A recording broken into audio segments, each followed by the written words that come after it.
Lawmakers, both newly elected or re-elected, got to work in Lansing today. With a new governor and new leadership in the House and Senate, there is a lot of talk about cooperation as the new year begins in the state capitol. 24-Hour News 8 political reporter Rick Alvin is looking at what lawmakers could tackle in the months ahead. It's a new legislative session, and there's a lot of optimism about bipartisanship. But what do some of the newly elected lawmakers really hope to accomplish? 148 members took their oath of office today, full of optimism and with a big to-do list. I think we're at a moment when the economy is healthy.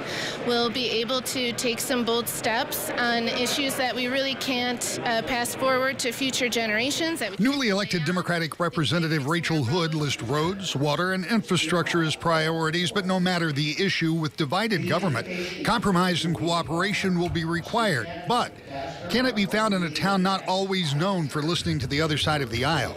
Going to see some bipartisan legislation here to start out, and I think that's the right sign that the legislators here to solve some problems, not just play politics. In a town where calls for bipartisan talk too often end up in political gridlock, many take a wait-and-see attitude.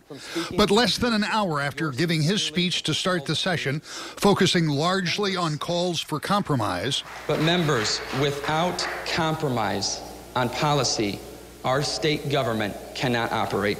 Speaker of the House Lee Chatfield was joined on the floor of the House with Attorney General Dana Nessel, political polar opposites, to announce a bipartisan set of bills dealing with criminal justice reform, specifically civil asset forfeiture, as the first legislative priority of the year. And I'm just so delighted to see that this is how you're kicking off this term with these bills. It's a start for Grand Rapids Representative David LeGrand, who has long worked on a package of bills dealing with such issues. Really, my concern is that we have a one-track justice system in Michigan where everyone winds up with reasonably close to the same outcomes. And so on day one of a new legislative session, there was indeed some bipartisan cooperation. Will it continue? That will be one part of the ongoing story we'll follow with Michigan's 100th legislature. In Lansing, Rick Alvin, 24-Hour News 8.